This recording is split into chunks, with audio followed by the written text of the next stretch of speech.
Yo, Shortbox Nation, this is Botter, and I'm here to tell you right now that con season starts early this year with the return of Northeast Florida's premier anime, comic book, and sci-fi event, Collective Con. That's right, Northeast Florida's largest pop culture convention returns for its 10th year on March 8th through the 10th at the Prime Osborne Center in Jacksonville, Florida. 10 years of Collective Con, they're pulling all the stops out to make sure this is a can't-miss event. And the guest list they got going, don't even get me started on the guest list. I mean, they've got A-list celebrity guests and voice actors from some of your favorite movies, anime, and video games like Elijah Wood and Sean Ashton, Ray Park, Trisha Helfer, Ross Marquand, Max Middleman, and Bo-Katan herself will be there, Katie Sackhoff. Tell me what other convention is giving you the opportunity to meet Frodo and Sam from Lord of the Rings, Darth Maul, and One Punch Man all under the same roof. Only at Collective Con. And if you're looking to get some of your favorite comics signed, or if you want to get an original sketch from some of the best comic artists in the world, well, you're in luck, because there'll be plenty of comic and creator guests there, like DC comic artist extraordinaire Clay Mann, Harvey Award-nominated illustrator John Taylor Christopher, Marvel and DC cover artist Chris Stevens, and acclaimed Star Wars author Timothy Zahn. They'll all be at Collective Con this year. And if you're looking to bring the family, or if you want to make a weekend out of it, you're in luck, because there'll be so much going on at Collective Con that weekend in the form of vendors, fan panels, video game tournaments, cosplay contests, after parties, and a bunch of fan events. You can purchase single and 3-day weekend passes now using the link in this episode's show notes, or by going to collectivecon.com to book your tickets and hotel. Buy your tickets now, and I'll see you at Collective Con, March 8th through the 10th. Now let's start the show. So what was something like new or interesting you learned about the Hulk? Like, did your view of the character change by the end of your research, or by the end of like creating the comic book? Did you see him in a different light that maybe you hadn't when you first started? The biggest thing is just how different he is than all the other Marvel superheroes, because he's constantly sort of this loner, and he's telling people to leave him alone, and he's like jumping away from wherever people are, and sitting in the desert by himself and stuff. This is not your, a green Spider-Man or Batman or anything. Like, it's just a very different type of character than the majority of the superheroes that exist and that are popular, and that the Hulk gets kind of grouped with. He's one of the biggest characters to come out of the 20th century. Like, maybe one of the top 10 or dozen best known iconic characters to come out of any media in the 20th century. And there's a lot of reason for that. That unique quality that separates him from all the other superheroes, I think, is a big part of it. Obviously, everybody can relate to getting angry, very easy to relate to in that sense. So I think I found it very special, like thinking about the Hulk in those terms of just like, how many characters are more popular than the Hulk from the last 100 years? There aren't very many. Ladies and gentlemen, I present to you the Shortbox Podcast. The Shortbox Podcast is recorded live from Jacksonville, Florida.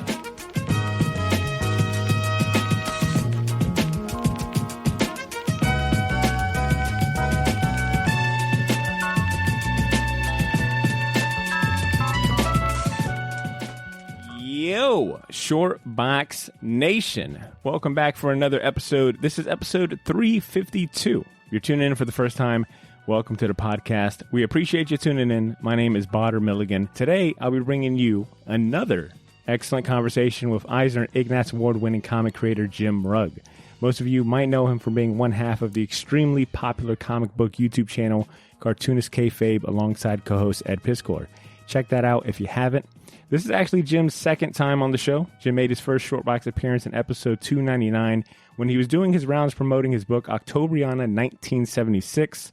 I believe it's still the world's first fluorescent blacklight comic. I'll verify with Jim here in a second. But give that a listen if you're unfamiliar with Jim's work, or if you're new to the show. In this episode, we'll be talking about his newest comic, Hulk Grand Design Monster, which arrives in stores March 30th. And it'll attempt to unfurl the full saga of the Incredible Hulk from the very beginning to the present, highlighting the biggest moments in the Hulk's history through the eyes of a single visionary storyteller. That'd be Jim Rugg, if you haven't figured that out. So you'll be hearing from Jim talk all about the Green Goliath in this episode. So if you're a huge fan of the Jay Giant, guess what? You're in the right place. But before we get to that, I want to thank our sponsors, Gotham City Limit and Black Hive Tattoo, for bringing you this episode commercial free. Gotham City Limit is Jacksonville's premier shop for comics, toys, collectibles, and more. And Black Hive is Jacksonville's foremost appointment-only custom tattoo studio. Both of them are the best at what they do. So if you live in the area or ever find yourself visiting Jacksonville, stop by their shops and tell them the Short Box sent you. You'll also hear from another Short Box alumni in this episode, Eli Schwab. He's a comic creator, he's a podcaster, and founder of Cosmic Line Productions. Eli and his team of amazing comic creator friends are dropping another volume of the Wizard Comics fan magazine.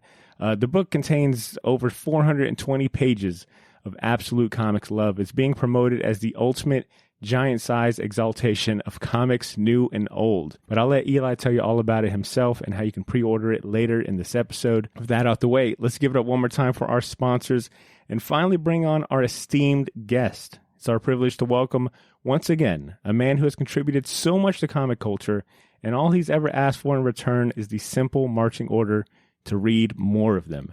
Shortbox Nation, put your hands together for Jim Rugg. Hey, Jim. Welcome back to the show.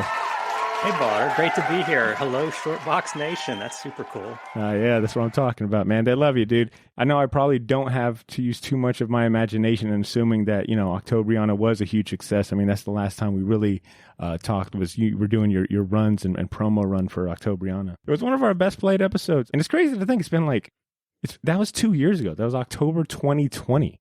Yeah, I can't believe it's been that long ago. It's a blur the last couple of years, just from the world being turned upside down and working from home and keeping busy. It's time has been hard to track the last couple of years. It was a big success, bigger than I expected. Awesome. I did everything myself.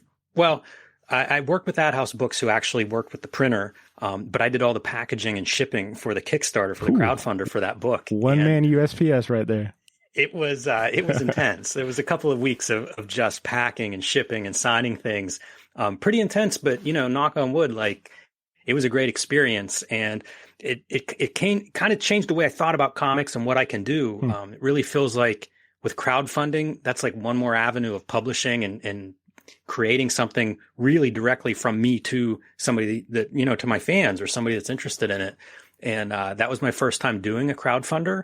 It went well. And so it's one more avenue of making comics and getting comics to people that are interested. So yeah, that was great. And whenever I did that, I had started Hulk Grand Design right before that. Yeah. And then due to the lockdown and everything shutting down, Marvel told a lot of their artists to put their pencils down.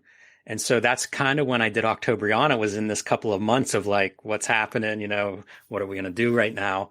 And then once I finished Octobriana, it was kind of back up and running on Hulk. So that's really been my last couple of years. I describe Hulk sometimes as I locked myself in my house for a year with 500 issues of the Hulk, and Hulk Grand Design is what comes out.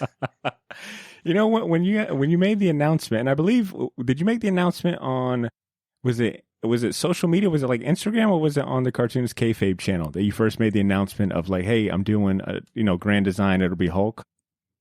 We did it all together. Marvel had their announcement, and then once they made their announcement, I was actually flying to Hawaii for MauiCon. Oh, wow. So we had made an episode, basically an interview going over Hulk Grand Design, showing off some artwork and just talking about it. And we were just sitting on it until Marvel made their announcement, and then we made that video live. And it was kind of amazing because I think I've been on a plane twice in the last 2 years.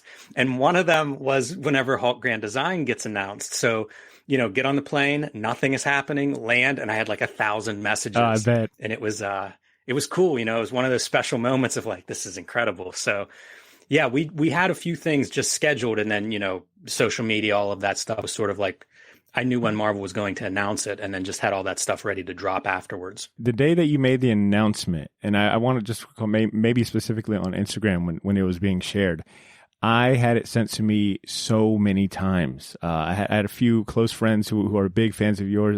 Shout out to Tony ALP and Austin Wade Ellis. Both of them, I think it wasn't even 10 seconds when it was posted. It was immediately shared dude, Jim Rugg, Grand Design, Hulk. Say less. I hit up my shop, was Ben, I need a couple of copies of those, and all that. It was a lot of excitement. And me and C were talking when you made that announcement. Me and him were man, am I crazy, or is this the project that Jim kind of hinted at when we had him on. Like, I think I recall you saying you had a project you were working on, but it was kind of put on the shelves, and that's, and then, thus Octobriana. And so me and C were pretty excited, like, damn, we almost got the exclusive, back then. He was telling us ahead of time. So it was cool to see, like, it announced, and it's, it's here, right? Like, just in a couple of weeks, about 2-3 weeks, we're going to have that issue hit stands.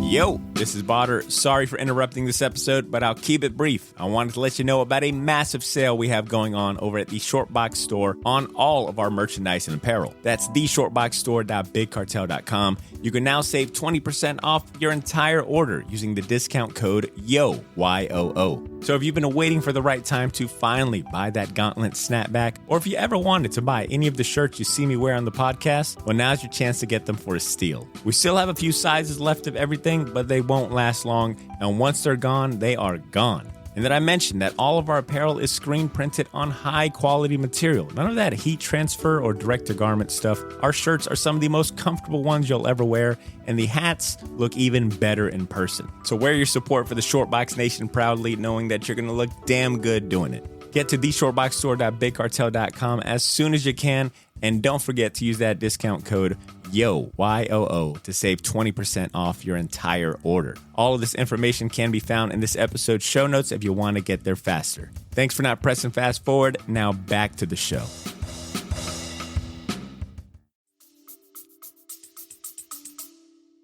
Yeah, it feels like it's been a long time coming. There were some starts and stops, so it really, from the time I started, it's probably been 2 years ago. But it hasn't been just steady work on it, but it does feel like a long time in the making. Yeah. And not being able to talk about it for most of that time was tough because, I am active on social media, and Ed was needling me on Cartoonist Kayfabe about it.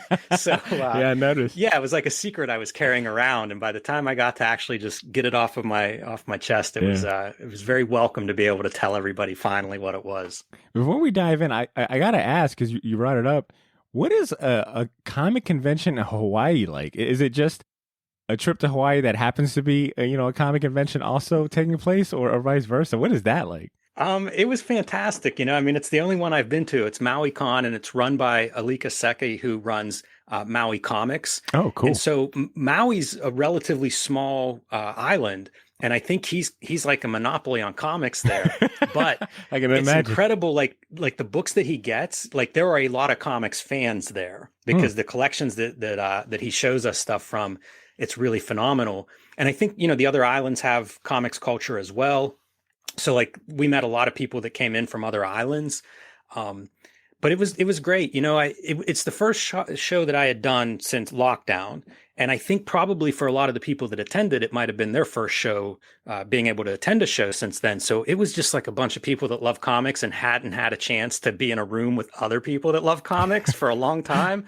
So it just felt like comics love. And maybe some of that's the aloha spirit, but it was just very warm, and, it felt like I was with family, even though I had never been there before. And I've had that experience at different shows. I feel like some of these comic book shows, if they're run well, if they're organized well, you get that because it's a bunch of people that just love comics, and you give them a place to like hang out and talk comics and look at comics and share what you like with each other. And it had that kind of vibe. So not a huge show, but a very positive one, and one that I think it was 2 days. And it was great. I know personally it was like I was so happy to just be with a bunch of people that loved comics, and I think others felt that same way. And it probably didn't hurt that it was on a tropical paradise, an island or whatnot. I can imagine like how nice it was for a Pittsburgh boy like yourself to be, in Hawaii of all places, like, because of the thing you love. And it was December. So we walked through the airport. It was like, I don't know, 15 degrees the morning that we got on the airplane to go to Hawaii. So it was kind of the perfect setup of never did the tropical jungle feel better than after leaving winter in Pittsburgh. You probably shed your 10-pound jacket so quick and forgot all about it. I like it. So kind of shifting gears and going back to Hulk Grand Design, you're continuing on the tradition that two of your close friends and colleagues have helped start, Ed Piskor and Tom Scully. And you're about to unpack a character with years of continuity. So I was curious, like, what makes the Grand Design formula and format such a unique success? I think it's two parts. One is obviously the characters. You know, as you mentioned, Hulk has 60 years of that history. And so it's partially looking at that history and trying to like manipulate it a little bit to be, I say it's almost like journalism where it's a biography, you know, and I'm using a lot of the comics as my source material, but it's telling the Hulk story as this character that has lasted 60 years in you know, public consciousness. The other piece is having one cartoonist come in and do it, which is very different than, you know, typically Marvel comics are produced with a team and for a variety of reasons, but that's how the majority of those comics are produced. So to bring in almost a different language of comics by having one creator approach it that's writing and drawing and coloring and doing all this stuff, you do get a little bit of a different feel. You know, I feel like it creates a book that is certainly the Hulk. Nobody will be confused by what this book is about. It's clearly the Hulk that you know, everybody loves, but it's a little bit of a different tone. You know, it's a little bit of a different look. And it's a chance to just kind of like see these characters through the eyes of what you would think of as what used to be alternative comics. You know, like American comics, it used to be you had mainstream, which was your Marvel DC style, a team of creators, and you had alternative comics, which in a lot of cases was one cartoonist doing everything. Those are really different camps. That's when I was reading comics, and it was kind of like you were either a fan of the mainstream or you were a fan of the alternative. And it even felt like there was animosity between the two different approaches of cartooning. So it's, you know, it's a chance to see these Marvel characters, these iconic characters through a little bit of a different lens. And I think fans enjoy that. You know, I don't think they'd be on their third Grand Design if they weren't getting a good response. Well but said. That's a challenge with these characters that have been around for 60 years. Like, how do you show them in a new light? And this is a really different way to do it, you know, bringing in cartoonists that work a little bit differently. And I can't speak for Ed and Tom, but I can tell you that my editors, they recognize that, you know, early on as we were trying to figure out how to work together, they made it clear that, you know, they recognize that I work differently than their traditional comics teams. And I appreciated that. You know, they gave me a lot of freedom in that regard, and it really made the project enjoyable for me. I wasn't, you know, worried about what I could do or having to get everything approved early in the process. And as a result, as I was going through the book, it just became more and more fun. Like whatever ideas I had, it was like, let's try them out on the page. And, you know, eventually if I go too far, I'm sure they'll reel me in. But they really gave me a lot of freedom in terms of like, hey, you make comics a little differently than we do, so do your thing. And to your point, to give especially like the big two, like Marvel and DC, their credit, it's some of my favorite offerings from them as of lately have been like some of these quote unquote experimental, like these limited series, these one shots where they're kind of pulling in creators that you typically maybe wouldn't expect, right? Like maybe, you know, they don't typically fit their house style. They have a very unique style, but like, for example, like Marvel with the Grand Design, you know, of course, you know, Ed and Tom did their thing with the X-Men and Fantastic Four Grand Design. And then you got like DC with their, with a lot of like their anthology series, like the Superman's anthology series that just launched. They did a Wonder Woman and a Superman one, but those are super fun to me, especially like just refreshing, right? Like you get, you know, a lot of different takes on these characters that challenging to make, you know, feel fresh again, right? Feel like something new is being brought to the table. So seeing like Marvel like lean in on things like Grand Design and getting you on board. Yeah, it's exciting. We talked to Joe Quesada a couple of weeks ago on Cartoonist Kayfabe. And whenever he takes over Marvel in like, I don't know when it is, 2000, somewhere around then, 2001 something, he kind of, it felt like he really came in with some new ideas in terms of like allowing creators a little more creativity, maybe to entice some creators that hadn't been there, working closely with his editors like Axel Alonso to like bring Richard Corbin on, you know, this guy who, it's amazing to think of, you know, Richard Corbin in the early 2000s as the most unlikely Marvel guy. And then he comes on and does several different Marvel projects. Mike Allred, you know, did his first big run with Marvel early in that, Joe Quesada's tenure. And I don't know how you run a Marvel or a DC Comics, but it does seem to me that finding ways to bring in new talent is really important. You know, you want to make these characters, like you say, keep them fresh, you know, put a new fresh coat of paint on in wrestling terms, teach them a new hold, but they still need to be Superman and Spider-Man and these recognizable icons at the end of the day. But one way to do it is bring in some new talent and let them, let's see what Mike Allred thinks of Silver Surfer. So yeah, I applaud those guys for doing it. And it's gotten more broad. Like when I first started reading these comics, there was a house style, there, and you'd have some outliers, but Marvel Comics kind of looked like Marvel Comics. Mm-hmm. DC Comics kind of looked like DC Comics. And today it feels like that house style really doesn't exist too much. There's a certain level of polish, I would say, that I think of with those comics. But in terms of style, like they work with a lot of different artists these days. Agreed. So in terms of Hulk Grand Design, I know you're handling, once again, another project where you're wearing a lot of hats, handling everything on the book from the pencils, inks, colors, and lettering. I was curious, was Hulk your choice or did you have another character in mind, or was it kind of like, hey, editorials kind of preference? He was my choice. Yeah, he was my choice before there was ever a Grand Design project. Hulk is the character. I realized, like, doing this project, I'm not a big fan of the characters. I have nothing against them. I think many of them are fantastic, but I never bought the comics based on, I've got to see, what's new in Spider-Man or what's going to happen next with Reed Richards or something. I wanted to draw comics from the first comic book I bought. And so it was always like following artists around or trying to understand, how to get better, how to make these things myself. And it was never really like, oh, I'm lost in, following Batman. It was always more about like Norm Brayfogle, or Neil Adams or, Frank Miller or somebody. And so like Hulk is the one character in Marvel and DC that is outside of that, because when I was a little kid, before I ever read comics or bought comics or thought about drawing comics, I had like the Hulk bowl, for cereal. When I was 6, every morning before school, I would eat cereal out of this bowl. And on the back was like his origin story, and it was the most powerful mortal to ever walk the earth. And I didn't even exactly know what Hulk was. Like they were still playing reruns of the Hulk TV show. So for me, that was the Hulk, Lou Ferrigno. And this little bowl and cup set was just the coolest looking character I'd ever seen. And I had no idea, like, oh, there's a whole world of comic books with this character. So that's the closest I have to like really connecting with one of these characters in a nostalgic way. And at some point, Marvel, I think, asked a number of cartoonists to give a proposal for a grand design. And so Hulk was always mine, from the beginning. I still, there's a number of Marvel characters that I think would make great grand designs. Captain America, Spider-Man, I think, is probably the big one. But for me, it was always Hulk.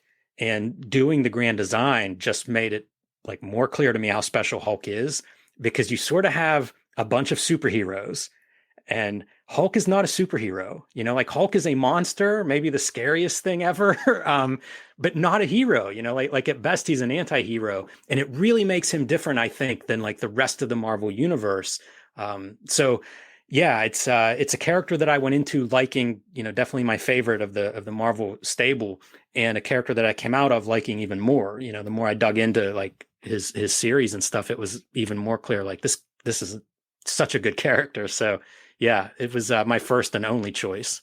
To your point about other characters worthy of a grand design, I know I've seen Ed champion Michelle Fife for Spider-Man.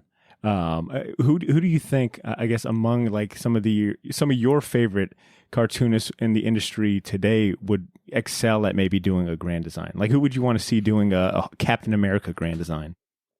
Man, that's a great question. Probably Tom Scioli again. I don't know. It's a good question. Michelle Fife is a great one for Spider-Man because like we see his cartooning, he does Copra and he does everything himself. Color work, lettering, it's beautifully designed.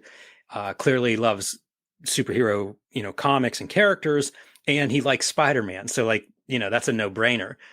Somebody like James Stokey, I don't know what character he would want to do, but he's probably a guy that could do a killer anything. And my mind is slipping on a bunch of these, but I do think the key is it's somebody that does everything themselves. So, that does become a smaller list, and who knows, maybe it's somebody a little bit offbeat. Can we get Chris Ware to do a Superman? Oh man, come on. You're speaking my language, yeah. I don't know, but I'm sure there's I'm sure there's a list if you really started digging in. But ideally, the design is part of it. Like I'm super psyched for kind of the design elements. Like I'm bringing in different styles from the different eras, because the artists are a big part of what I love about the history of this character. So, I'm referencing a lot of that stuff. And I think if you were going to do more of these, having the same person that is the writer and artist is a big part. That's well said. On some super nerdy comic book shit, do you happen to remember the artist that did the illustration on that cereal bowl? Oh yeah, it's John Romita. Come on. Okay. It's John Romita, and I'm trying to figure out a way to use that illustration or maybe recreate it or redraw the bowl or something for like the book collection ultimately, because it was such a profound image for me. Like it was on the cup, it was on the bowl, and I literally would just stare at these things every single morning when I was 6. But yeah, it was cool. We talked to John Romita Jr. on Cartoonist Kayfabe, and he's very respectful of his father, of course, and we were talking about that stuff, and it was like, man, that's the guy. Like that's the first comic book artist that like really hooked me on the way these comics could look. And you can find like model sheets of the Hulk by John Romita, and they have the pose and stuff, for the Hulk bull. So I think as art director, he was there, and so whenever they were licensing some of this stuff early on, it was like, okay, we need a Hulk image for this, whatever it is, whatever we're going to make. And as a result, I think a lot of that licensed material you can trace back to John Romita, and they feel like when I think of what these characters should look like, that's kind of it. I think Jose Luis Garcia Lopez was the guy at DC that would do a lot of the model sheets and, for the licensing, like this is how these characters should look. Marvel, it was John Romita. And so, it's John Romita on the front, the main image of him like busting through this blue giant stone wall. You spend so much time staring at the illustration, you forget to eat the cereal. Now it's all like a soggy slop. Because my guess was going to be, it was either going to be John Romita or John Buscema. I know that like he was doing a lot of like the merchandising as well around that time. Or like his illustrations were being used for like merchandising and ads and things. But it makes sense to be Romita. I think there may be an image by Herb Trimpe on the back, possibly. There's like the real famous one where his I'm trying to get the camera, with the foreshortening, this isn't working right, but there's like one hand out front and then like the fist is in the back. And I think might be on the back of the bowl or on the back of the cup or something like that, but it's a pretty famous image. And, Herb Trimpe did the Rolling Stone cover of the Hulk in 1972, I think it is.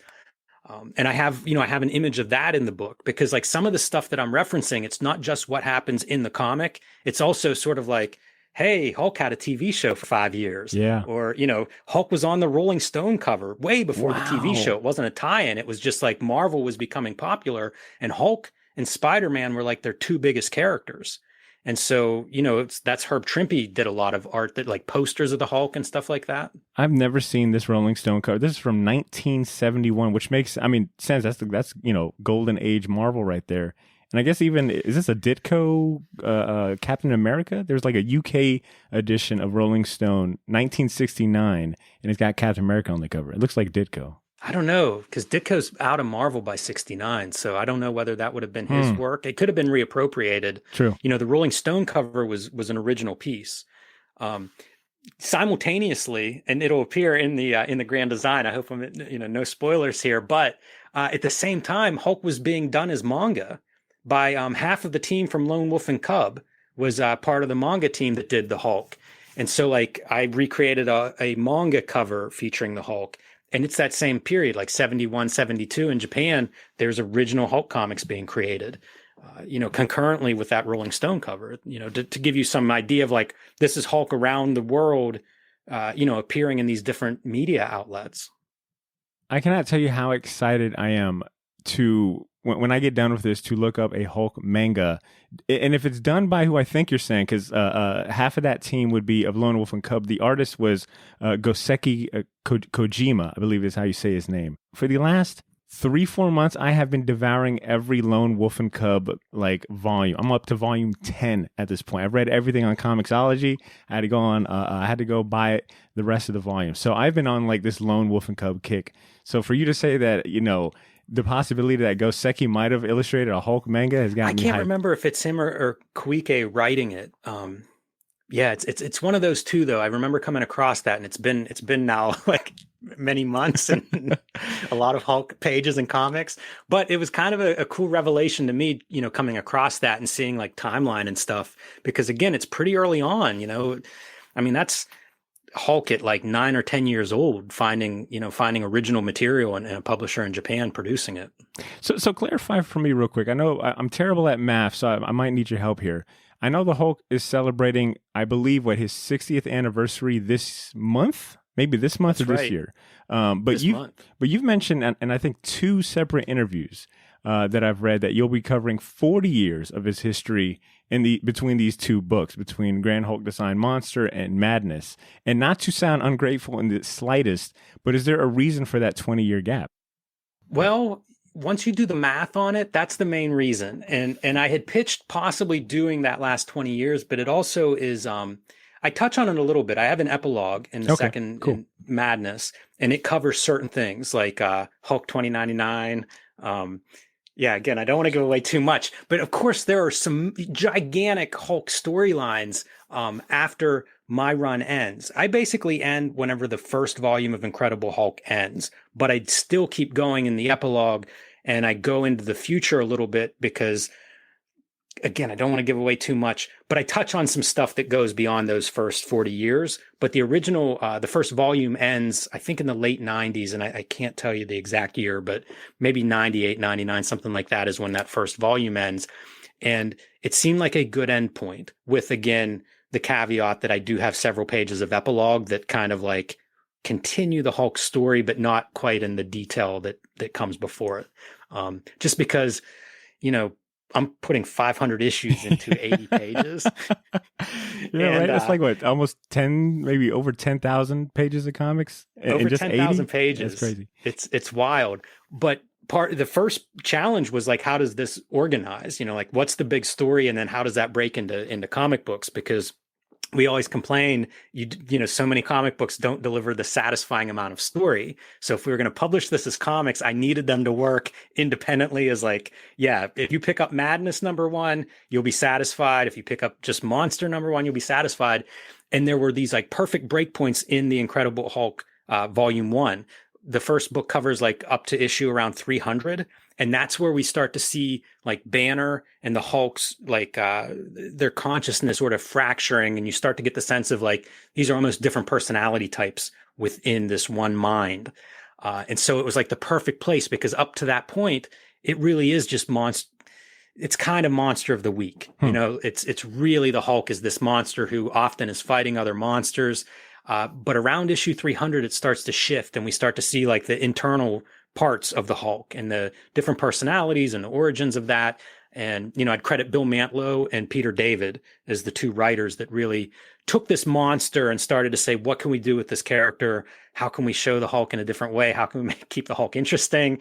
And, they started to go inside the Hulk. And so that's your second book. That's Madness, where it's a lot of like psychology, really a lot of the Hulk's evolution as a character. So the first Hulk series, which, started in 1962, ran for 300. No, damn, actually, this is way more than that. It's close to 450 something issues just in that first series before you started getting into series 2 and 3. So you ended up reading, I'm assuming, as much as you could of that first series. Did you read any of like the spin-offs or limited series? And yeah, I read the entire series. And I would read some of the spin-offs, and some of the spin-offs were things like Defenders, where Hulk is part of the Defenders. There were a couple of issues of Avengers early on. I'm trying to think of spin-off stuff. Sometimes there were big things like Secret Wars. There's some stuff with the Hulk and Secret Wars that was really important to me that I wanted to get in there. So, I had to revisit all that stuff, because in my mind, like some of it I might have read when I was pretty young, or I, read an issue, but maybe not the full run. And so I read everything. And a lot of it I read more than once. But the first thing I did was like, I started reading it, and it was like, I don't know how to get my head around this. I would read like 20 issues a day, and they're not really built to be read that way. So I pretty early realized like, I've got to have a record of this, because there's no way I'm keeping hundreds of these issues straight in my head. And I started writing down like index cards for each issue, and it'd be like who he's fighting, maybe who the artist is, if there's a new character, whatever notable thing happened. And it was just a way for me to like take several long boxes of comics and like put them in a way that I can kind of see the shape of them and, get an idea of like what's happening, even to take the index cards and just like break it in half then and have 2 stacks and figure out like, do these make sense as issues, so that was my first challenge, was one, go through the whole series and get a grasp of what all happens and see if there's a clear story there. And then try to figure out like, all right, what is the story that I'm going to tell? Because you can't, there's a lot of stuff that gets cut if you're going from 10,000 pages to 80, even if those 80 are oversized and pretty dense, there's still a lot to be shaped there. So yeah, it's kind of, I have a friend who makes documentary films, and she was telling me like, usually in her feature length films, say 90 minutes, she'll have 90 hours or more of footage to go through and edit. Wow. And so you're going where like 1 hour of footage equals 1 minute approximately of the final documentary that she's making. And it's sort of like that, with this Hulk project was like, all right, you're taking 40, 50, 60 years of stuff and you're condensing that down into 2 oversized issues. What is the story? Because there's not a lot of room for something that isn't part of that story. And with Hulk, it's visual, like part of the story, and my favorite parts are visual. So like, I also wanted to figure out, how can I have splash pages? How can I have big images? How can I have the cool stuff, cool cover homages and things like that? Which they take up a lot of space. They don't always tell a lot of story. So those were the challenges of like just trying to balance that out. I don't want it to be a bunch of just prose that you're just reading. I want those moments that made me a Hulk fan, which is like Todd McFarlane's, Wolverine Hulk showdown, like I wanted those big moments and I wanted them to be big visually. So that was some of the fun. How did you tackle script writing? Like, you've got all of this information, stacks of index cards. How do you actually translate that to a comic book script? So from the index cards, what I did was I made a Word document, and it was like 80 pages. What's going to go on each page? Essentially an outline. And it was so that I knew it fit. And even like smaller, it was kind of like 40 pages, for each book. And that's how I kind of wrote a script, or at least I wrote an outline that told me what was on each page, roughly. I sent that to Marvel, and that was what they approved in terms of the story. So they could see like loosely what was going to be in this book and, where it was going to fit. And then when I wrote the script, I also drew the page. So when it was time to do like page 1, I opened up my outline, which might have just been one sentence in many cases, and started to expand that and started to draw at the same time. And I would go back and forth between script and drawing because, sometimes the drawing would do what I had in the script or what I wanted to happen on this page. And then it'd be like, all right, so now I'm free to do something else, with the text. So I would do like 1 page at a time. I've said it's a little bit like my influences would be things like old Sunday newspaper strips where they were like big events, like a lot of cool visuals and story would happen in those things. We're lucky because so much of that's been reprinted now in the last 10 or 20 years. So you get to see like, Little Nemo and Slumberland at actual size. So that was one of the influences. Advertising is a big one. I'm a big fan of advertising from design days and magazine publication and stuff like that. And then like movie posters and just posters in general. I love the graphic, strength of posters. So those were like the big 3 visual influences for putting the book together. And writing it was like 1 page at a time, and that's how I would treat them. Like each page was sort of its own thing. There's a certain amount of story on most of those pages where it's like a lot happens, almost like something happens on each of those pages where it's almost beginning, middle, and end. And then it's like next page. And that's how I did it. I just would build 1 page at a time, open up my Word document every few days whenever I finished a page, and then be like, all right, time to start the next page. And each page was fresh that way. So, it wasn't like, okay, I'm going to pencil 80 pages. It was like, I'm going to pencil 1 page and then I'm going to ink it and then I'm going to color it and letter it. And, I'm done with that page now, barring whatever notes and revisions may come up. But that's how I did it 1 page at a time. And so hopefully those pages create some variety, like different tones, especially as you're going through different creators' eras and different time periods. Even my color palette, it starts with that very limited old color, comic book color on newsprint. And as we get into the 80s, now it's like, oh, now we have better paper, or now we're expanding color, or, like I referenced Rampaging Hulk, the black and white magazine, or black and white for a little while. With those sweet Bill Larkin covered painted covers. Those are sick. Bob Larkin. Thank you. And Bob Larkin and Earl Norem, right? He was the other. Yes. Yeah. Those guys Earl are Norem amazing. Man, I love that stuff. But I end up doing this black and white piece. Wow. It's ink wash and stuff, that's again in reference to like Rampaging Hulk. So, each of these pages has a little bit of a different flavor as a result, but very intentionally, like there are pages that cover a year of the Hulk, in one page. So it's kind of like, it should be different than the next page or the previous page, because it's like, this was the whole different artist for like a year, so that's kind of how I approached writing it. It's a very visual approach in that I was drawing it like literally I'm doing the layouts, and then it'd be like, okay, type up what's, whatever dialogue I think is there, and just going back and forth between those two. There wasn't really a formula. It really depended on the page, on the scene, on maybe sometimes I'd have ideas, from earlier in the process where it's like, I know how I'm going to do this part. So it just kind of really depended on each page. But usually I work on spreads. This is the first project where I really was like one page at a time as opposed to 2 pages at a time. And maybe it's because it's just at the top of my head, but like I know when we last spoke and we were talking about Octobriana, you had mentioned, you did some research, some pretty heavy research into that character and the history and origin. Would you say the whole Grand Design is it safe to say, is it your most labor intensive research project, period? Because it sounds like that's safe to say. That's safe to say. Once I started working on it, like when I knew like what tomorrow's page is going to be, then I'm rereading those issues, like the night before or the couple of days, because I would do about 2 pages a week. So, figure maybe 3 days for me to do a page. I'd be reading the comics that were covered, at least until I got to a certain stage. Like maybe once I was into coloring or something, it'd be like, okay, now I'm reading the issues that are going to be the next page. So the research was intense. It really was.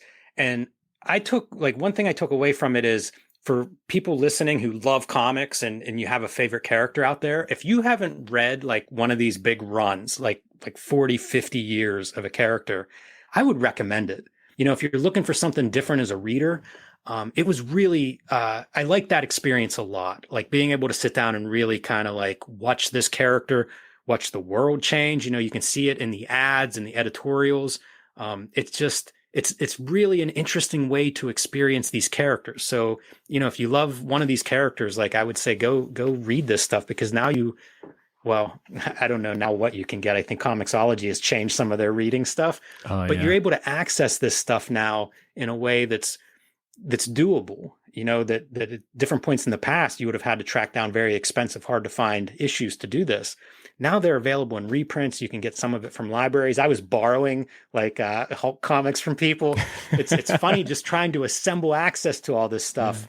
How much of your research was done in print versus like say digital? That's a good question. I don't know how to answer that, to be honest, because I had most of it digitally, but I did do a ton of it physically. Like one of the first things I did was I have a friend who owns a store and had just posted about having a Hulk collection come in. I went and bought the whole collection. Serendipity. Talk about some serendipity right there. I may sell it back to him, once I'm completely finished with this. But I was very fortunate to have a lot of print, access to most of it in print. And to your earlier point, your message to the listeners in regards to really diving into the history and into a character that's got like a long, history and continuity. It's never been easier, right? Being in this day and age and having access to comic books digitally and these platforms like, DC Universe and Marvel Unlimited and Comixology and so forth. Like, it's never been better to be a comic fan. It is. And it's really, like I say, it's a really different reading experience. And with, these superhero characters like the Marvel DC stuff, so much of the stories that we love, they're built on past stories, like I remember reading these comics as a kid, and you'd have all the editorial notes, under panels. It's like see issue 43, or whatever. Smile Stan. If you read it in that one continuity, it's like you remember that, you've seen that moment that's being referenced, and it's kind of cool, like these creators talk to each other almost across the generations as they reference what's been done before, but then try to like how do you present, the leader in a different way this time? So Well said. that part was pretty neat. And it was something I didn't really expect to have a reaction to, but I came out of it thinking like, this is a fun new way of reading comics for me, like reading this big of a chunk of a character's history. Well said. So what was something like new or interesting you learned about the Hulk? Like, did your view of the character change by the end of your research or by the end of like creating the comic book? Did you see him in a different light that maybe you had it when you first started? The biggest thing is just how different he is than all the other Marvel superheroes. It makes sense if you read a bunch of Hulk because he's constantly sort of this loner, and he's telling people to leave him alone, and he's like jumping away from wherever people are, and sitting in the desert by himself and stuff.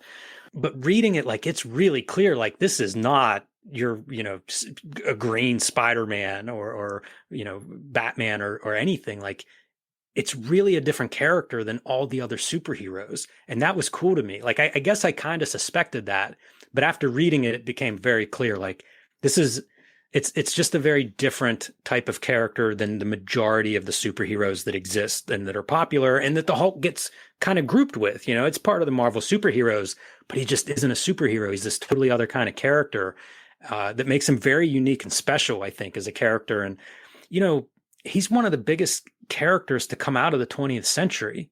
Like maybe one of the top 10 or dozen best known iconic characters to come out of any media in the 20th century. And there's a lot of reason for that. That unique quality that separates him from all the other superheroes, I think, is a big part of it. Obviously, everybody can relate to getting angry, very easy to relate to in that sense. So I think I found it very special, like thinking about the Hulk in those terms of just like, how many characters are more popular than the Hulk from the last 100 years? There aren't very many. So what are your thoughts on like the MCU's portrayal of the Hulk? Like whether it be the Mark Ruffalo version or Edward Norton or even like Eric Bana? It's all right. What's tough, I think, is the CGI depiction of the Hulk, I think, is a challenge. It's like the early one, I feel like they hadn't quite gotten to the CG to the point that it was not a cartoon, but also like his scale is so excessive now. And because he's CGI, you can do that. Yeah. It's kind of weird. I don't know. I guess I think there's probably a great Hulk story out there, but it's probably, again, not following that superhero template. And so I don't think we've seen it yet. I think we see glimpses, and in any of the examples that you name, I think there are great glimpses, but I don't know that the great Hulk movie has been done yet. I always think of the Avenger, like he's a very complimentary character whenever he's around the other superhero characters in a way. Agreed. Again, not for a great Hulk movie, but as a compliment to these fantastic characters, he looks pretty cool. And it's kind of neat whenever you see him get a chance to like destroy Loki or something like that. Because otherwise it's scary. If he's slamming a car in the ground, it's a lot scarier to think of what happens if you're a person that encounters this thing. Yeah. But yeah, I don't know. It's been interesting. And it's been interesting, I guess, to see like, what does a fully CGI character look like early on? What about any animated stuff? Like did any of the cartoon, like the whole cartoon, or any of the other like Avengers cartoons, did that play any role in your research or in the process of making the book? Not really. I have not seen most of those, the animated features and stuff. There was a Hulk cartoon when I was a kid. There was a Hulk cartoon, I think, in the 60s that was like very limited animation. Mm-hmm. I kind of wish I would have put that in a little bit more, but not a lot. There's not a ton of reference to the animated versions of the Hulk. A little bit of reference, especially to the one from my childhood. Like I have there was a comic book tie-in to the Hulk cartoon of my childhood where he fights Quasimodo. And they did like a comic adaptation of of this episode of the cartoon. So I referenced that because at one point I found it in a comic book and it was like being spotlighted. So like I would pull stuff like that out and put in Grand Design, especially if I could find like the actual text. Like in some cases it would be like literally like copying like if you would scan the page that had the ad or something like that and drop in like the little summary text. So Quasimodo, that special had that. And so I reference it because it's like, it was something I could find and something that existed, within the comic, but it's kind of neat because you have the cartoon coming from the comic and then the comic coming, going full circle. Like now it's adapting the cartoon. My dad had a lot of the 80s whole cartoon on VHS. But my jam was, of course, like the mid 90s cartoon, because they would come on like Fox Kids or something. So every Saturday we'd wake up, watch it. And my dad would have us record it on VHS. And I remember vividly, there was a Ghost Rider episode where Ghost Rider shows up in the whole cartoon. And I think we just didn't press like record. Like I think on his VCR, you had to press record twice to actually get it record or something. You had to do a button combination, and we flubbed it all up.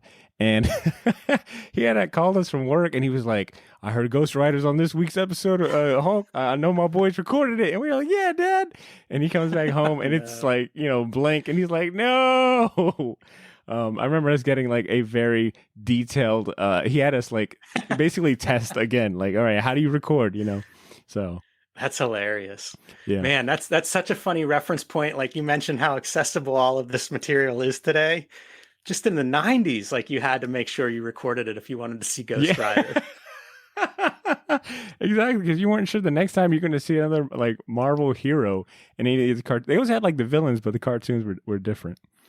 Moving on, Jim, I wanted to try this thing that we started incorporating when we interviewed Bill Morrison, and I think it's going to be a thing going forward. And I think I can tie it in with something you mentioned in an interview. You had mentioned that an old Marvel Ages Faces of Hulk feature would showcase different drawings of the Hulk done by different artists who had drawn him in the comics at that time, how that left an impression on you very early on. Well, I wanted to revisit some of these artists, and I want to hear your thoughts on them. So I've got a list of about 5 well-known, famous Hulk comic artists. I'm going to say their names, and I want you to kind of tell me the first few things that come to mind. Share some words about them. Sounds great. Yeah. First up, of course, we got to go with the king himself, Jack Kirby. Man, what can you say about him? The greatest superhero artist I can think of by leaps and bounds. Like I've started to get into his Golden Age stuff. He was the greatest for 20 years before we even get to the Marvel universe. And thankfully now you can even access that work. But I mean, drew power, drew dynamic, drew motion, like everything was moving and things were banging into each other. And it felt like he gave them that impact. And if you get into Kirby, like you hear a lot of stuff comes out of his World War II experience where like he was in real combat, like presumably, kill or be killed situations. And it feels like his comics had that kind of violence and power. All the comics that I would read of his had that kind of power and violence. And I think that comes back to his experience in war. The other thing that he was fast. And if you read like interviews about Golden Age, whenever he was coming up, it was as quick as he could get work out. Like the demand was so great for comic books, pre-code, pre-comics code. It was just booming. And so like he was a guy that packaged comics for different publishers. And that meant make comics as fast as you can. And that kind of energy, like nobody has the energy that Jack Kirby brings to the page. Absolutely. Well said. Well said. In regards to the Hulk, and maybe you can correct me if I'm wrong on this. I read somewhere that Jack Kirby, when creating the Hulk, that he was inspired by he had seen like a hysterical mother like lift a car up because she was trying to save like her kid or something to that, and that kind of like left an impression on him as far as like the capabilities and feats of the average human, and he kind of incorporated that into Hulk. Does that ring a bell at all? I've read that in an interview, possibly in his one of his Comics Journal interviews. It's definitely a story that I'm familiar with him telling. I've also heard people debunk that as saying it's literally the opening credits to the Hulk TV show. So, I can't speak to whether that's the truth of it, but definitely I've read in interviews by Jack Kirby that story. So yeah, it's that part I can verify. Yeah, either way, I'm with it. I like either way. Okay, this next artist I'm gonna mention. We actually did a spotlight episode on this artist, so she's got definitely a special place in my list of all time greats. And I'm when you think about the Hulk, I think her name definitely belongs there. But Marie Severin.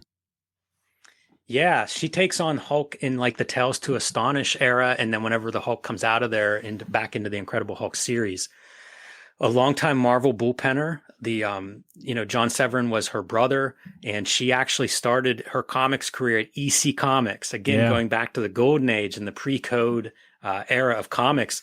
One of the great colorists and an underrated artist. Like you can find sketches of hers for like covers and things from Marvel time periods. So, I think she was somebody that could kind of do it all, and then kind of sad way, that's what she's remembered for, as opposed to like she was a very, very good artist and a good designer, to be able to do these cover sketches, a great eye for color, colored most of the EC comics, what some people describe as the high point of this kind of team created comics.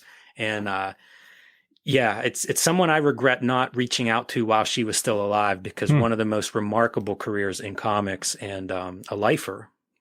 Well said. And I've never heard a bad story about her. So, people who did work with her, again, is why I regret, like, I wish I would have tried to contact her and, interview her, express my gratitude. But yeah, somebody that I consider not just as a Hulk artist to be upper echelon, but as like a significant contributor to comics history, especially the comics that I grew up reading and loving. Absolutely. A real true trailblazer at that.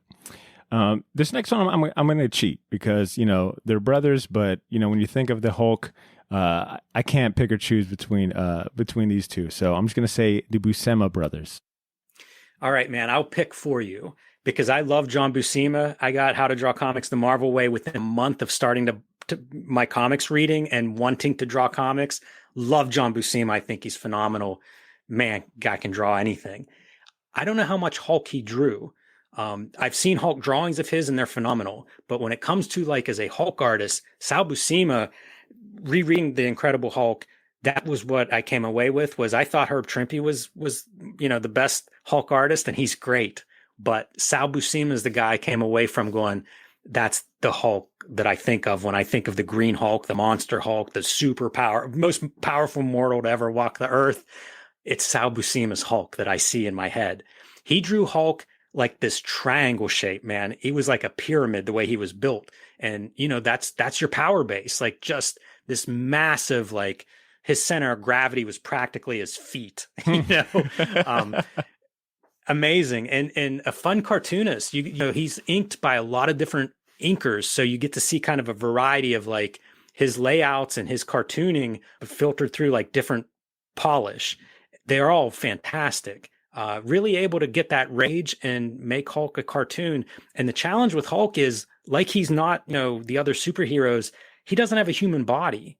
Like the best Hulk artists have to figure out like a new character to draw. Most superhero stuff, it's like that's an idealized man or woman, maybe with a little bit of variation, but essentially it's like you just got to be able to draw a dude, you got to be able to draw the woman, and that's it. You're good. Now, draw a bunch of them and make your deadline.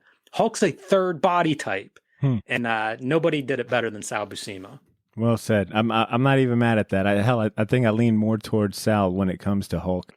I think Sal, especially like when you look at his time on, I think Spectacular Spider-Man, was it? Sal to me draws some of the best looking like just people, right? Like just your run-of-the-mill supporting cast. And I think it's because he can draw facial expressions so well, especially rage and like fear. Like no one has drawn a better Mary Jane afraid for her life than I think Sal Buscema. In addition to like just every other like emotion he can capture with his facial expressions. They're always really great. Yeah, but man, rage and fear, that's what you need for a Hulk book. Exactly. I never even thought about it. He draws a great raging Hulk, but yeah, the fear part is equally important. And that's a really good observation. Yeah.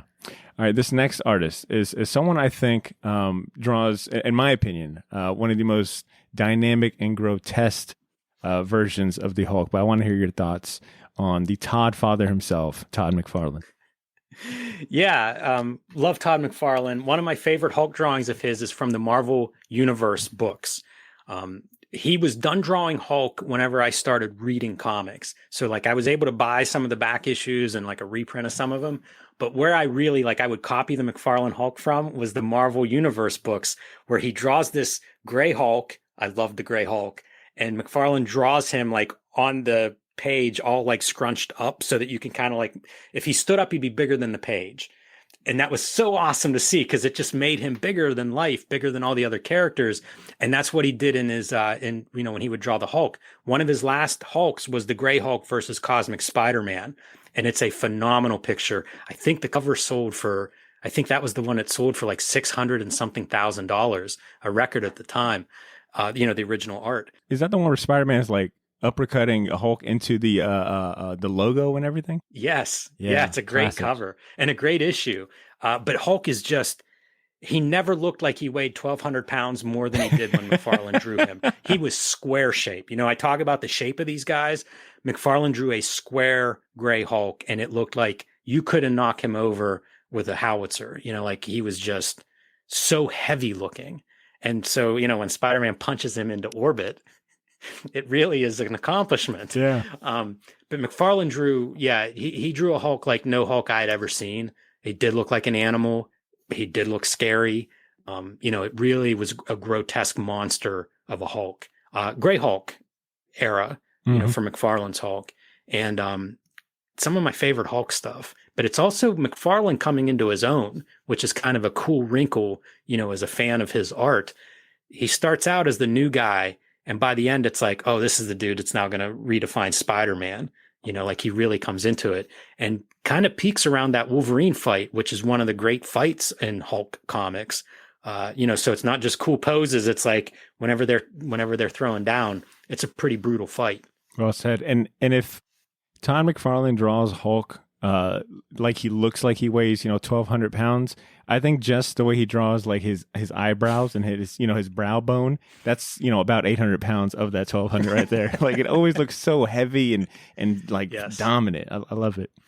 All right, this last artist, I know for a lot of diehard Hulk fans, his name is among that top two, if not their top one artist. But let's hear what you have to say about Dale Keown.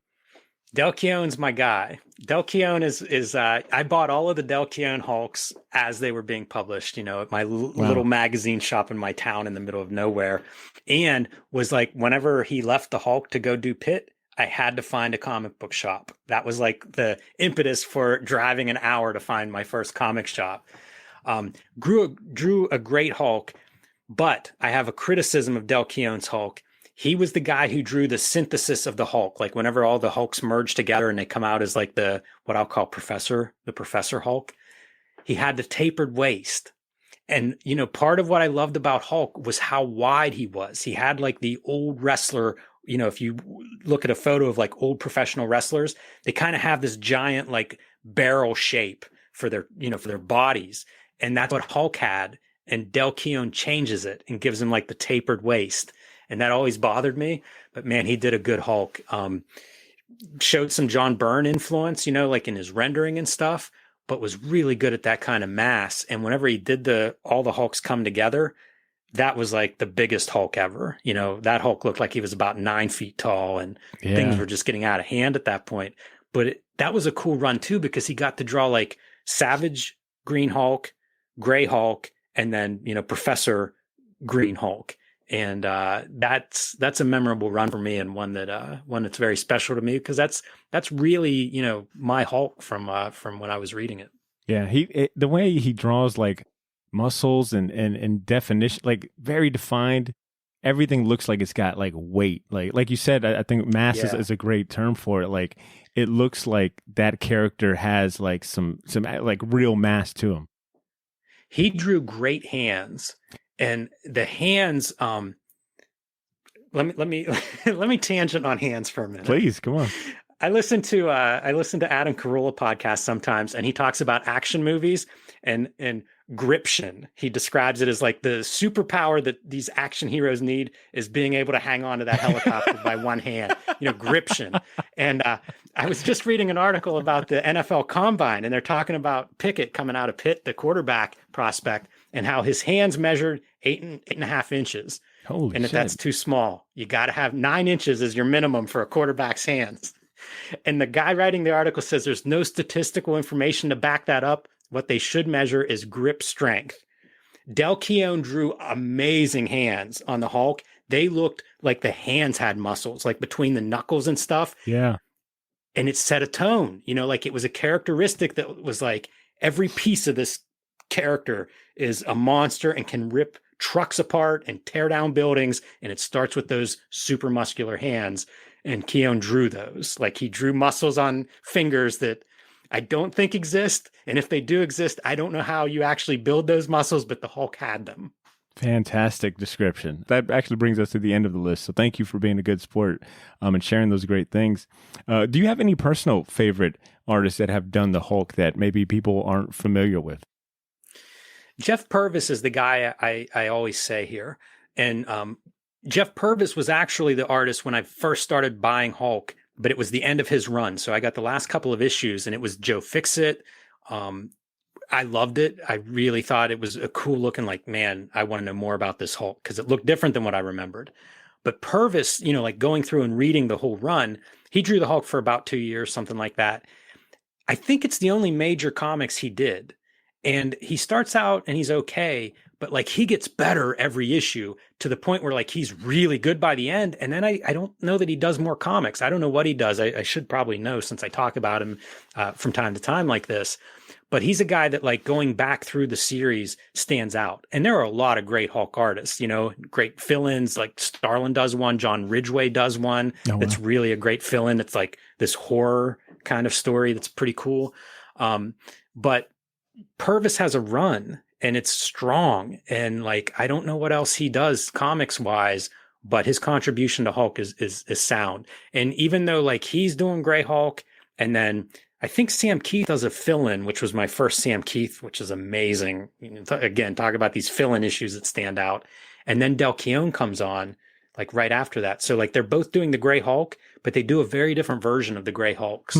And Purvis is I give him a lot of praise. Like if you like that Gray Hulk, if you like Mr. Fix-It, Purvis is a guy to check out because the Gray Hulk is basically bookended. On one side you have McFarlane and at the end you have Keown.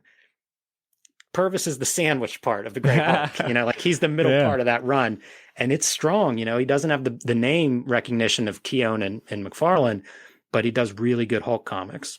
That's a damn good Hulk sandwich right there. I'll tell you that much. McFarlane, Purvis, and except it's gray and does not look very appetizing. Visually, it's a tough sandwich. Yeah, it leaves much to be desired visually, but it's probably tasty.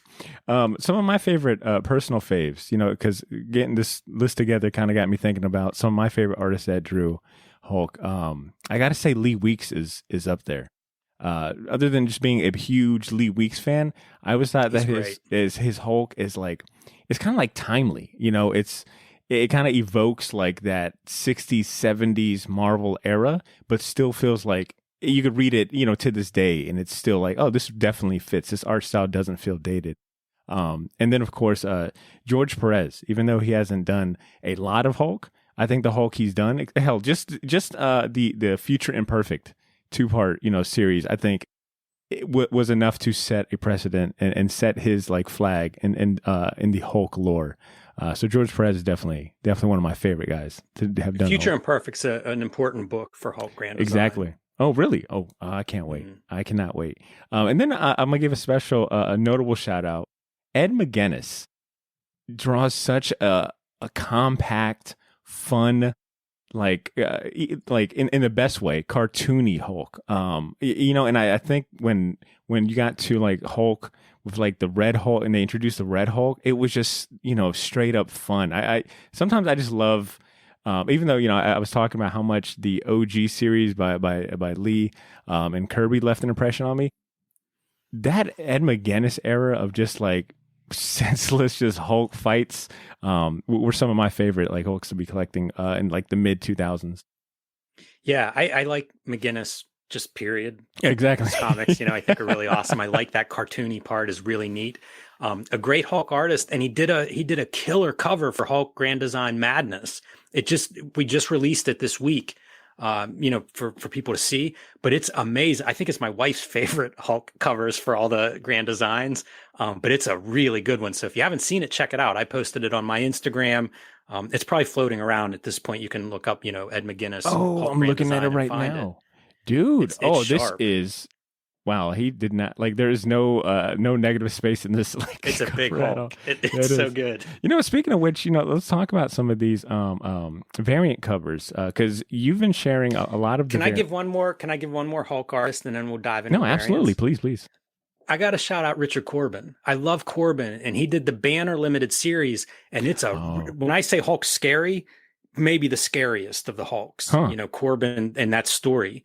It's really, really good stuff. So like, that's a personal favorite and a unique interpretation. You get one of these like all-time great artists interpreting the Hulk, and it's a good one. It's a cool story. Oh, I'm adding, and it's Brian Azzarello writing it. Yeah, it's a good story and a really great visuals. Great recommendation. So as far as variant covers for Hulk Grand Design Monster, you've got a Marcos Martin cover, which, I mean, how sweet is that? Man, like, he makes me think of Lee Weeks. He's kind of like, I put him in that same vein of Lee Weeks, where they evoke like this kind of retro style to it, but it's so strong to this day. It's a really good design, that cover. That's the Hulk. That's Banner turning into the Hulk. Yep. Like, it's such a cool cover. It's sort of like the summary of the Hulk character. It's always that transformation. And it's funny because, like, we've talked to Brian K. Vaughan and Ed Brubaker the last couple of weeks on Cartoonist Kayfabe, who have both collaborated with Marcos Martin. So you get a little extra plug for the Hulk Grand Design Marcos Martin cover. But I mean, like, he's such a terrific artist. That's a cool one. I like all of these variants. So you're going to get a version of this with each name you drop. And then, of course, no surprise here, but you got your boy Ed Piskor with his own variant homaging that infamous Todd McFarlane Wolverine and Hulk cover right here. Yeah, with the original, like, that's the Hulk 181 Wolverine, man. That's first appearance Wolverine costume. Such a good idea. I told Ed whenever he showed it to me, it's like, I'm jealous of that idea. That's so. It's a good one. Yeah, it's visceral, man. Like, in the best way, and only the way he can kind of like evoke. Yeah, that's a good one, and it has gotten a tremendous response. I can tell you that. And then, not really a surprise, because she's kind of been all over the place, like just killing it. But you've also got a Peach Momoko variant cover as well for a Monster too. Yeah, she's really cool. Obviously, like, we call her the cottage industry because of the demand for her covers. Like, she's such a popular cover artist, and Ed's gotten a couple of covers for Red Room from her. So like, we see firsthand how much people love her covers. To get a Hulk cover, it's like, again, it's almost like we're tying into Cartoonist Kayfabe. We're like, now, Peach Momoko doing Cartoonist Kayfabe cover variants for us. But I was pretty excited to get her her on board on a cover.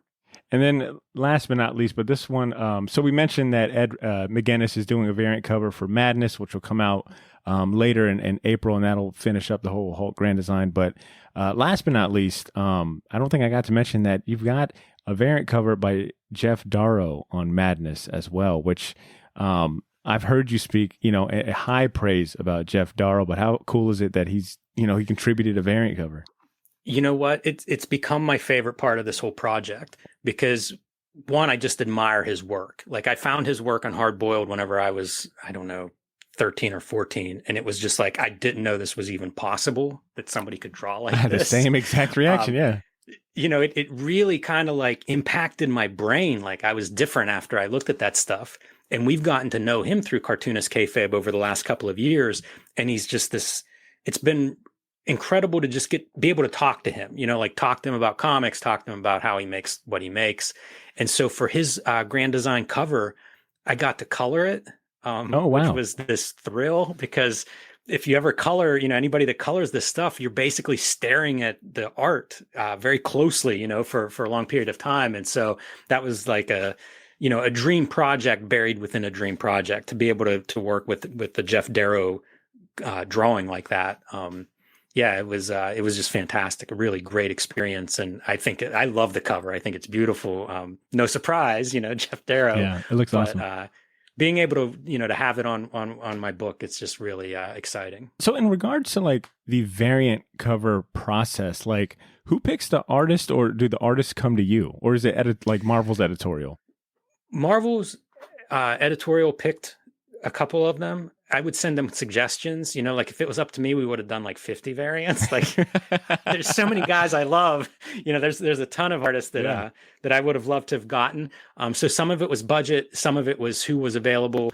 Man, there's just so many artists that I like, so I would send them suggestions and they would reach out to some people, and some people were available and some weren't, it just kind of depended on deadlines and things of that nature. Were any of the folks that we just named, were any of them from your suggestions?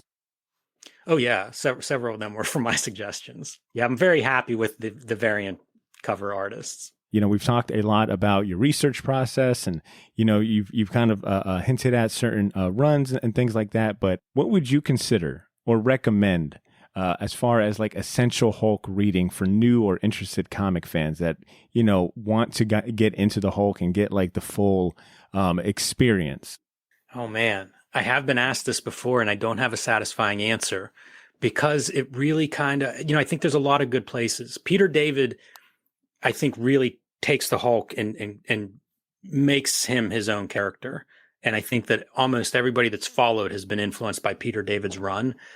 Peter David was the writer for the McFarlane stuff, for the Del Keown stuff, Jeff Purvis, Gary Frank. I would skip the Pantheon stuff. I've been critical of the Pantheon storyline.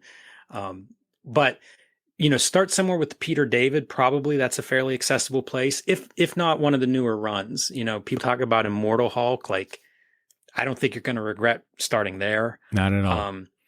The classics are great. If you find an essentials and you can start at the beginning, like Hulk is strong from the beginning, and you get Kirby, you get Steve Ditko in there. They go back and forth. Sometimes they work together. Like I think Ditko inks some of Kirby in that in those early issues. So, it kind of depends on where you are, what you're looking for. John Byrne does a 6-issue run in the early 300s, which I think is collected somewhere. That's kind of fun and not totally standalone, but pretty good looking. Like draws a great Hulk. But honestly, like any of those runs, like any of the collections of Hulk, are pretty good places to start, because if you go earlier than those 300 issues, you get the Monster Hulk. And I'm not sure what collections are available of those, but that's almost greatest hits material, like finding those, the Monster Hulk stuff. But if you can find that original run, like that stuff's good, and that's been reprinted in a lot of formats, so you can track it down. And not all comic book characters start out good. Some of them do have that evolution at some point. Hulk really is good from the beginning. So if you're interested in like, you hear us talk about Jack Kirby and Stan Lee, like that's the beginning of the Marvel Universe. And it's pretty good comics to start with, and you can probably find those at an affordable price. Well said. And for anyone listening, I did the homework for you. There is a collected edition of the John Byrne Incredible Hulk. It's called Marvel Visionaries John Byrne, The Incredible Hulk. And the cover's got, a very beefy Hulk in a classic zucchini purple swim trunks, very short swim trunks at that. That was one of the funniest things. Like some of the stuff where he's wearing like the trunks, like wrestling tights or whatever. Yeah. It's very bizarre drawing Hulk like that, because it's kind of like, what is he wearing? Where is he getting these things? I'd still prefer zucchini purple swim trunks Hulk over jean Hulk or tank top Hulk and all like that, that weird 90s fashion trend. Great suggestions, like Jim. I normally my go-to suggestions have always been like Hulk, Hulk Gray by Jeff Loeb and Tim Sale. And then when I first got my own pull list, I'm talking like 2007, 8-ish. My dad let me get my own pull list, but that was around the time that like Planet Hulk and World War Hulk was happening by Greg Pak and Carlos Paguen. Hopefully I know I'm saying that name wrong, but something along those lines. But for me, those are like very sentimental Hulk stories, like fantastic stuff. So if you haven't, those are great. And World War Hulk is like the all-time Marvel story. Because one of the best. It's the ultimate. It's the crossover. It's a universe, and really, this is what we all came for. Was like everybody versus the Hulk. I am in. I'll take front row tickets as long as there's as long as it's on the page. Yeah. But I think of John Romita Jr. when we're naming great Hulk artists because like what he draws in World War Hulk, some of it just seems undrawable. Like what he achieves with that book visually is just beyond. Well said. I agree. All right. Well, Jim, let's it's getting close to wrapping up time, but first, I had to do it, man. I had a lot of fun last time we chatted and doing this, so I thought it'd be fun to carry over something we did last time that we had you on, which was reaching out to the community and some of your biggest fans on the Cartoonist Kayfabe Ringside Seats online group. I told them I'd be having you back on the show and that this was the perfect opportunity for them to ask any burning questions that they had for you. I've got 5 of them that range from Hulk questions to some of your creator-owned stuff. So I'll start off with a question from Ray Olson. He asked, what drove you towards skateboarding comics? Did you read Ninja Warrior magazine? What drove me to skateboarding comics is like old skate videos where to me that stuff looked like as close to superhero as I could picture. It was so cool and it was like physics defying, long before they were doing CGI at that level. You could watch skate videos and just be like, how is that possible? And it looked really cool. It looked fast. So it always made sense to me of like, that's superhero stuff. Like that's a language that you could very easily mix within superheroes or introduce to superheroes, and it would fit very well. Did you read any of these? I'm assuming when he says Ninja Warrior magazine, maybe the 1988 series from like CFW Entertainment. Yeah. Okay. Tales of the Ninja Warrior. Yeah. There's 2 of them. There's like one is Kung Fu and one is ninjas. And they're black and white magazines, although sometimes they're comic book size. So yes, I do have big runs of both of those, as big as they get. I think they're about 15 issues or so for each one. I mean, I started buying Ninja comics, I don't even know when I would have started, but like my Ninja comics at one point I had as like a separate box until it overflowed that box. And eventually it's like, this is just stupid because there's so many. There's like Ninja comics, Ninja funnies, and then, a million other comics that feature some form of a ninja character in there. Yeah. If I were going to recommend one, like the best Ninja comics is Elektra Assassin, for my money, is the best Ninja comic in terms of like an American comic. There's stuff like Kamui and, all kinds of manga that is great Ninja comics. Obviously, Teenage Mutant Ninja Turtles are like, I'm probably not here if they don't exist. But the one that's under the radar that I'd recommend is called Wizɘrd. It's an 80s series, and it ran for almost 40 issues. Stephen Grant's the writer, and there's some different artists like Norm Brayfogle early in his career does some of the art. It's similar to Elektra in that it has like the main character Wizɘrd is a woman ninja. So it feels like if you love Elektra Assassin, you might dig it, but it's good art, it's good stories. And, it's like that 80s, it's a color series in the 80s and runs, 40 issues, I think, from First Comics. And, it's good Ninja comics. So yeah, I love Ninja comics. Tales of the Ninja Warrior, I don't think is the best Ninja comics out there, but I have those too. These covers for Wizɘrd are rad and extreme, and only like the way the early 90s could give you. It's a good series. Like it's one that I've pieced together. Took many years of like dollar bin diving, but you can find certainly some of those issues relatively easily. Good stuff. All right, this next question comes from Barry Tan. He asks, "What was the genesis behind Super Mag, which I think is truly one of Jim's greatest pieces of work?"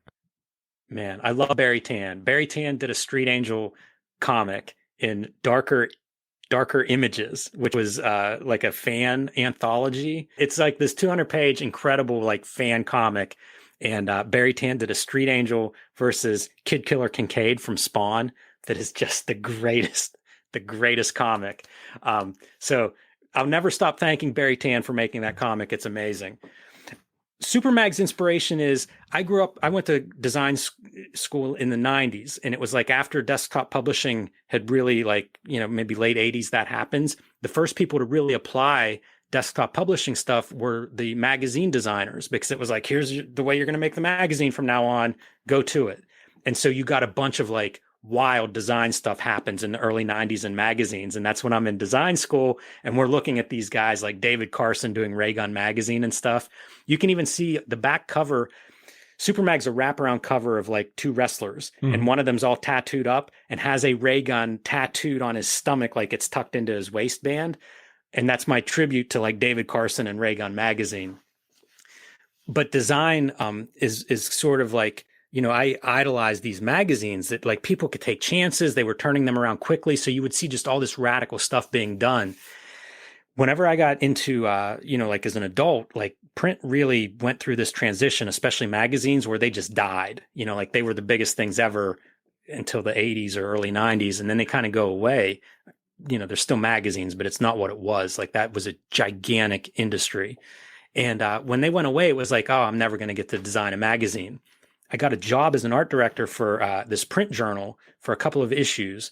And after doing that, I was like, I'm just going to make my own magazine. Like I can do it. I know how to do it. I'm going to do it. And at the time I had been doing like all kinds of different comics.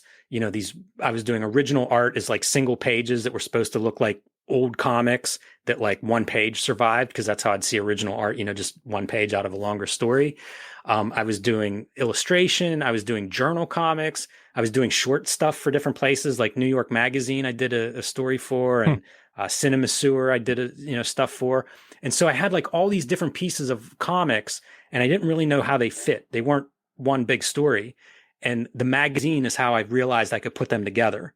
And so, I had one page pieces like in the front of the magazine. Like if you would get magazines, they would always have like the short columns up front, the regular columns.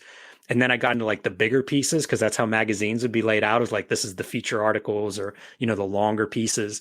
And that's how I kind of arranged it and put it together. And it was one of my favorite projects to ever do, because like, it's just my celebration of loving magazines and that, like a bygone era of that, but with a bunch of my weird art. Good stuff. All right. This next question, I've been looking forward to asking this one, because the amount of context that was given to this question and the story they built. But it comes from someone named Kevin Thomas Atkinson. They write, when Jim was young, he wrote in a letter to the editor to Marvel asking why more books like The Tangled Web of Spider-Man weren't more popular or produced more commonly. There is a one-page scene where a dog licks our guy Spider-Man in a dumpster in the Spider-Man's Tangled Web comic. Later in life, Jim is making Street Angel, and a full plot is dedicated to a dog who does jump into a dumpster and licks our hero. There are two versions of this story. I was wondering if this was done intentionally or subconsciously. All right, so, man, this is weird. I don't have any recollection of writing that letter. I don't think that's me. The reason this is weird is Wizard magazine number 60 has a letter from James Rugg in Indiana, PA. It would have been like 1996, 97, something like that. I was indeed in Indiana, PA at that time. I was going to IUP, Indiana University of Pennsylvania. I didn't write the letter to Wizard magazine either, and it talks about Untold Tales of Spider-Man. I'm fascinated by this now, because like I had quit reading Wizard.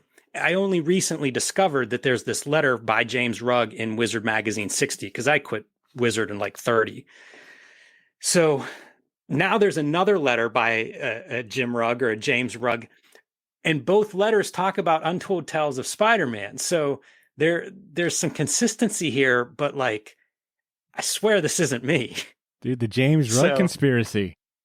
This is bizarre, man. Now I have to like I'm going to have to track down that letter in Untold Tales of Spider-Man, because this is weird. There's a Jim Rugg that was like a Star Trek sound guy or special effects guy from like the original Star Trek TV show. So like that's a Jim Rugg that I will see pop up, like if you search for Jim Rugg. But this letter hack is impersonating me from the past. Gotta get to the bottom of this. There's all these, something's going on. Yeah, there's all these multiverse variants of you living in the same universe, and all have a shared love of nerdy comic book stuff.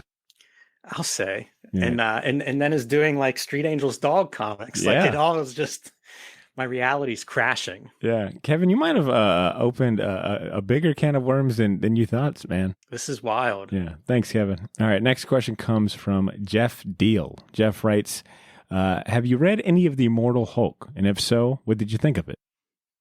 I have not. I am looking forward to reading some.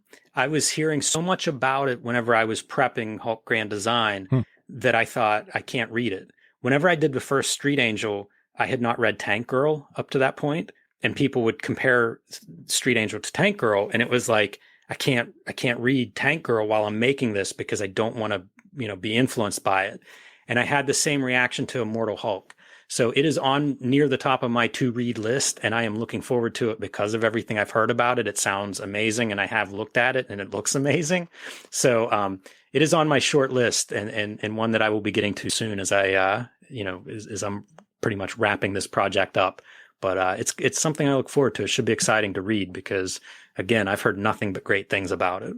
Yeah, you're in for a treat. If Cesar was here, he probably could do another hour highlighting how trippy, grotesque, and just like out there Immortal Hulk is. Like it's good stuff, man. Like when you read it, you'll probably be like, Marvel let this slide? Like, okay, Marvel, you guys got some balls. I like it. See, that's what I'm saying. I only hear good things about it. So I'm great. pretty excited, and it's all done, right? So like I can just read it all. Exactly. Which is, a bonus. And I got to applaud you that you would still be willing to read Hulk after all the Hulk you've already read. Like, I would imagine he's a character that you're just kind of like, it's been nice, buddy, but we got to part ways.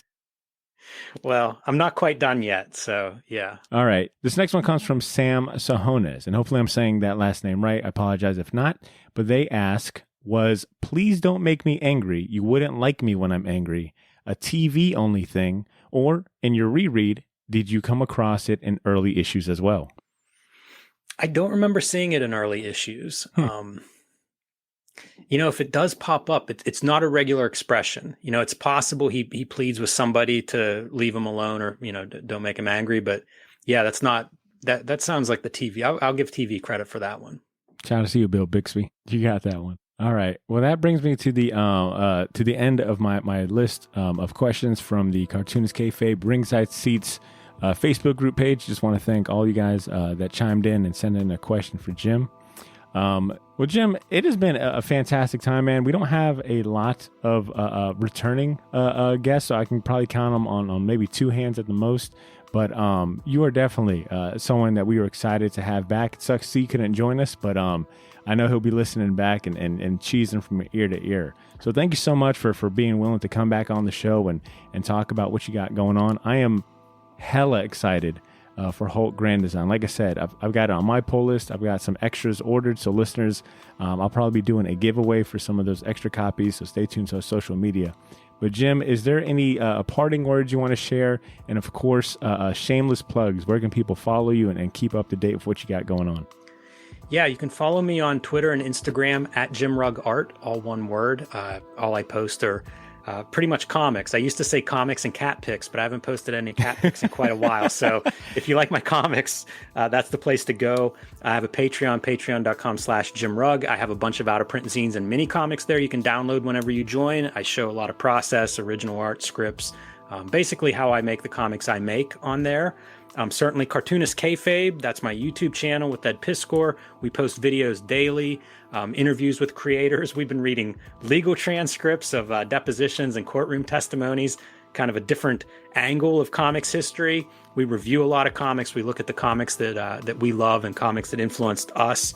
So I encourage you to check out Cartoonist Kayfabe if you haven't already. And Hulk Grand Design, man, that's really the thing. Coming Absolutely. This month, Hulk Grand Design is really the place to go. And you can find my back catalog, at a good comic shop. That's stuff like Plain Jane's and Street Angel. And I think that's everything that anyone needs to know about me. Well, definitely, this won't be the last time they hear the words Hulk Grand Design in this podcast. But Jim, I need you to do me a favor, and that's Bring back the cat pics, man. I mean, switch up, confuse the algorithms a little bit, keep them on their toes, throw in a little cat pic here and there. Yes, will do. It's good advice. Good advice to live by. Can never have enough cute cat pics on Instagram. With that being said, Jim, I appreciate you, man. Thank you so much. Have a great night. And to our listeners, before I officially wrap up this episode, and as I promised in the beginning, I'm going to pass the mic to a friend of the show, Eli Schwab, to talk about a new project coming out of Cosmic Lion Productions. It's called Wiz祉rd, the Comix Super Ultra MegaZine, issue number 2. It's a follow-up to one of my favorite comic fanzines ever made. Let's hear from him, and I'll be right back. What up, Short Box Nation? It's your boy Eli Schwab from Cosmic Lion Productions, coming to you live from sunny California, but by way of Florida. Used to live down in St. Pete, and I want to shout out Botter for this awesome opportunity, and shout out your Jacksonville podcast scene. Yo, that's awesome. All you guys, your meetups and the hangouts and the camaraderie, it's amazing. I'm super jealous of it, dude. Anyway, thanks for the opportunity to be here to talk about our new book, Wiz祉rd. It's freaking huge. It's 420 pages of almost 5 pounds of the greatest comics and interviews and just stuff you can only find here, including a brand new 10-page comic never been published by Bernie Miro of The Jam fame. That's like, I'm so honored to print that. We've also got interviews, some of these amazing interviews, creators on creators. We've got Ryan Balcom on Shaky Kane, Ben Granoff on Brian Talbot, Chris Anderson on Dan Panosian, Dan Moeller on Rick Veitch with this incredibly mind-bending, stellar, psychedelic interview like none other Rick Veitch has ever done.